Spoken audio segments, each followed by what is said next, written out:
Welcome back to Hoochos. Today we'll be running through the hydroponic nutrient that I use for my hydroponic system.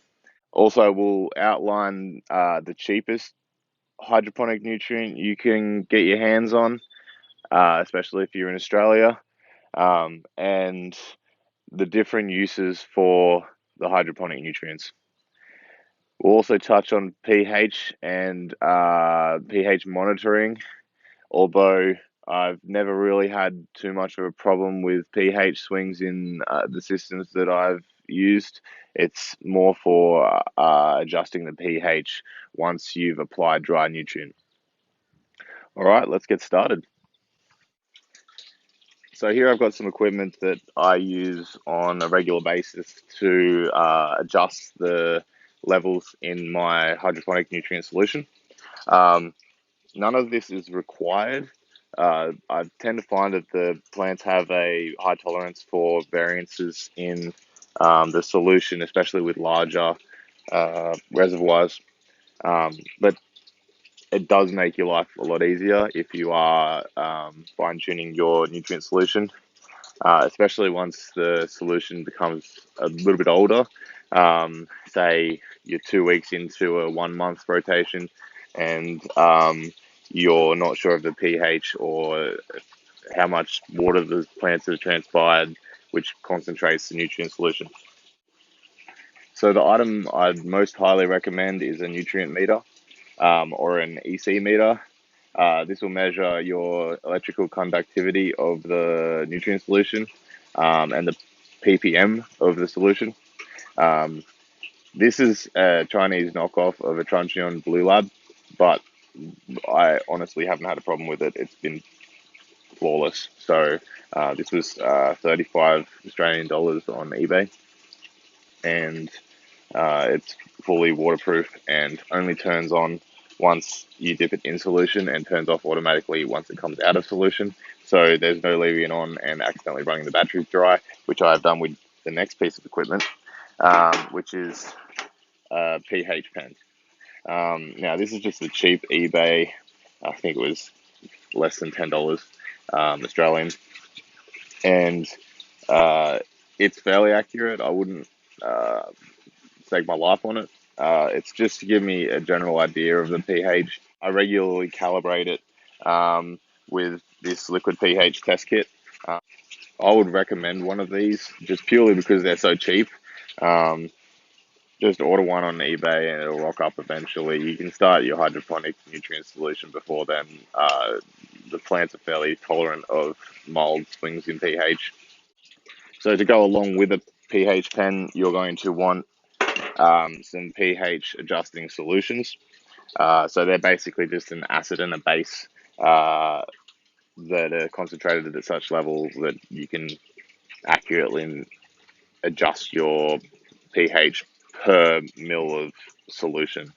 So per 100 liters of water, you'll require a specific amount to lower it or raise it one factor of pH. So I'll show you how we measure the nutrient and pH of the solution. So we'll go ahead and take the lid off the nutrient reservoir, and all it is a matter of dipping in your nutrient meter and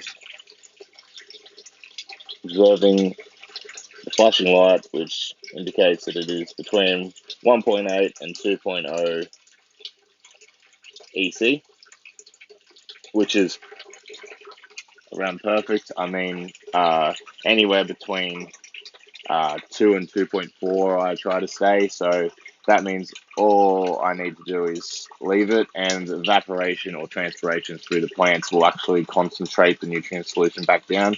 It is going to be a hot day today here, so I will actually leave this rather than adding more nutrients to it, purely for the fact that the higher the temperatures, the faster your nutrient solution can actually concentrate, which can burn the plants. So, environment permitting, this is a good nutrient concentration. So I'll go ahead and measure the pH as well. So that's a pH of about 7.2. So I will adjust that just because I like to be in the range of about 6 to 6.5. But I don't necessarily need to. In fact, some plants, I think lettuce and some leafy greens prefer higher pHs. Measure out 20 mils.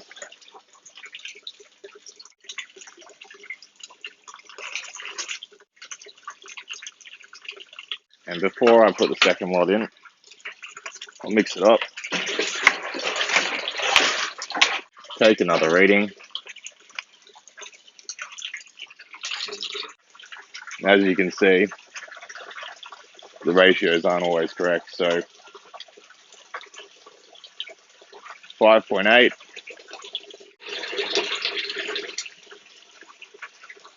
So I'll be leaving that the way it is with only 10 mils in it, because there is still nutrient in the grow bed that's yet to circulate. So that should take the nutrient solution back up to about 6.5, which is dead on what I want it to be.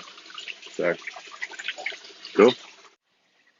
So while we're here, I'll take you for a quick walk around the garden. Apologise for the sweaty forehead because it's hot. So in here we've got all of our pickling cucumbers, which are developing nicely.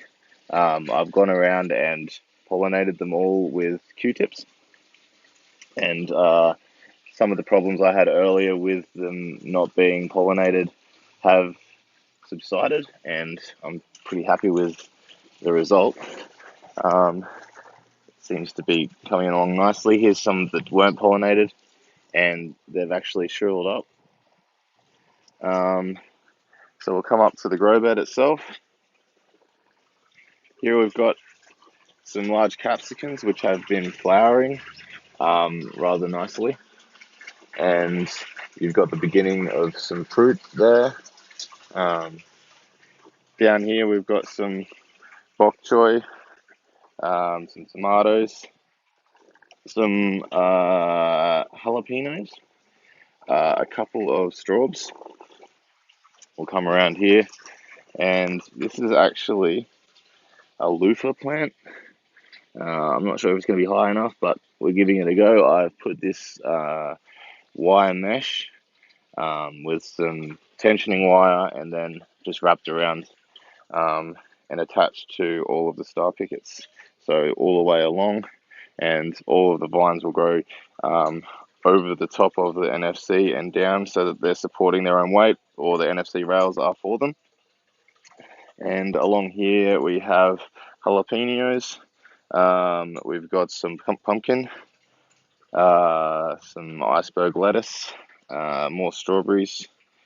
We've got some basil, more iceberg lettuce, cos lettuce over here. These are leeks. I actually rescued them from the soil garden where they weren't doing too well, and now they seem to have exploded into life. Some more cos lettuce there. Pumpkins. This one is the pickling cucumbers. Not that I need it anymore, but waste not, want not. I've got some pak choi doing amazingly. I'm really impressed. They're a beautiful plant, and they're going to taste delicious. This is a lettuce that I think has a root problem. If we have a look under there, there's probably a very small root mass. No, but it seems to have bolted, or it's stretching out a little bit. More lettuce. This is capsicum, and it is flowering nicely. Hopefully we'll get some fruits off them very soon. We'll walk along here. We've got some rocket. A lot of my rocket actually didn't do too well, and that was mostly getting the seedlings to root enough. I'll give that another go in the near future. And here we've got all of the pumpkin vines again. And I'll eventually wrap these down and around the bottom here and attach them to this wire trellis. At the end here, I've actually done a little bit of experimentation. Um, I've got a ultrasonic mister attached in here, and um, this these two tubes actually fill up this little reservoir down here where the ultrasonic mister sits, and it humidifies the entire row of the NFC system. So a little bit of fog ponics going on in amongst the NFT system itself, which these plugs really help with because they tend to seal most of the gaps in and around all the plants. So not much of the nutrient fog can actually escape. So just a little bit of tinkering to see what works best, and I haven't seen anyone do it in an NFT system. But yeah, all right. So I hope you enjoyed the tour. Let's get back to talking about nutrients. So now that we've covered the equipment and the processes you'll need to use to adjust the levels in your hydroponic nutrient, we'll cover the types of hydroponic nutrient you can use. So it ranges from specialized and expensive to cheap and generalized. So on the specialized and expensive range of the spectrum, you've got your liquid nutrient solutions. Now, they are specialized in the sense that they are tailored to a type of plant. For instance, this grow is tailored for leafy growth, so it's perfect for the full maturation of leafy greens or the start of the leafy growth within a flowering species. So if you have a flowering or fruiting species of plant that you're growing, the recommended use for this type of liquid nutrient is for the leafy growth stage, and then you would switch to a bloom nutrient, which is specifically tailored for flowering and fruiting plants. So this will aid in bud growth and fruit flesh growth, as well as giving the amount of potassium that the plant needs for heavily fruiting. These liquid nutrients tend to be rather expensive, but there is one upside, and that is that they are mostly pH balancing. So uh, you could pretty much do away with most of your pH equipment if you're using this type of nutrient, liquid nutrient, and it specifies on the bottle that it is pH balanced. You can actually buy a specific pH balancing solution, which is a similar solution to the one that they add to these. It basically has pH buffers within the solution, but it's an unnecessary expense as far as I'm concerned. The dry nutrients don't tend to fluctuate that much. So we'll move on from the liquid nutrients to the dry nutrients.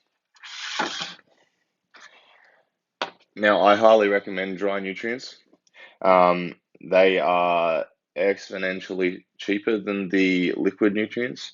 You're not paying for weight of water essentially. So this hydroponic nutrient by Manutech is available at Bunnings.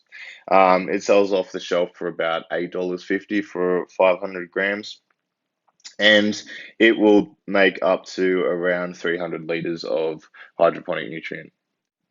For my uses, this dry nutrient isn't quite budget friendly in the sense that once a month when I changed my nutrient solution, it would cost $8.50 worth of nutrient to change the solution. And then you've got top ups throughout the month as well. So I did a bit of research on the interwebs, and I found out that Manutech actually makes this same nutrient in 10 kilogram bags. So this is not available off the shelf at any hardware store as far as I'm aware of. I special ordered it through Bunnings. A company called Zenexus handle the distribution of the product, and it comes to around about 85 Australian dollars. So in that 10 kilograms of nutrient, I'm looking at about a year's worth of hydroponic nutrient for $85. So that is an extremely budget-friendly, cost-effective way of acquiring your hydroponic nutrient. If you can imagine you were a soil gardener and amending the soil regularly to rotate crops and just generally maintain pest resistance and good soil quality, you'd be spending a lot more than $85 in a year to give your plants the appropriate amount of nutrients and beneficial bacteria and general water retention within the soil. All these factors are mute when you're talking hydroponics. The plants have 100% access to water and nutrients at all times. The only varying factors are the solution itself and the environment that your plants are in. So $85 for a whole hydroponic system worth of food over the year, I think is extremely budget effective. Now, you don't have to be making 300 liters of hydroponic nutrient solution to benefit from buying in bulk. You can buy in bulk for extended periods in the future. These two bottles cost $35 each, which is almost as much as one bag of hydroponic nutrient. And the one bag of hydroponic nutrient does the job of both of these. And if you are dealing with fruiting plants and find that the fruiting isn't adequate, you can always add potassium or a fruiting liquid fertilizer to the mix to give it a little bit of extra oomph. So there is one more thing that I'll add to the regimen within your nutrient solution regime, and that is this. This is hydrogen peroxide. Hydrogen peroxide is extremely damaging to the cell membranes of single-celled organisms. For instance, bacteria and algae only have one line of defense against the external environment, and that is their cell membranes. Hydrogen peroxide actually rips apart the cell membrane and causes the death of single-celled organisms. Now, the reason that this isn't necessarily damaging to the plants is that as a multicellular organism, the roots actually have barriers externally that negate the damage caused by hydrogen peroxide in small quantities. So if you have an infection in your hydroponic solution, the best way to deal with it is hydrogen peroxide. This is a 50% solution. It was roughly $35 to $40, and it's a 1 liter container. Adding 2 mils per 10 liters of water of hydrogen peroxide 50% will actually sterilize your hydroponic solution to an extent. I apologize for the fermenter bubbling the whole time that I've done this presentation. it's an upcoming video where I'm going to run through with you how to brew beer cheaply. And to get that nutrient, all you need to do is go to any special orders counter at Bunnings and request the nutrient to be ordered through Xenexis. I wasn't paid for this plug. It's just the cheapest nutrient I could find, and I wanted to share that with people that are also keen on getting into hydroponics, just so that they have access to a cheap nutrient if their budget doesn't allow them to use the more expensive but more readily available substitutes. Alrighty. I'll also include photos of the hydroponic nutrient up on my Instagram page if you want to head over to instagram.com/Hoochos and like and subscribe for the channel for more if you like and want to subscribe to more of my videos. See you later.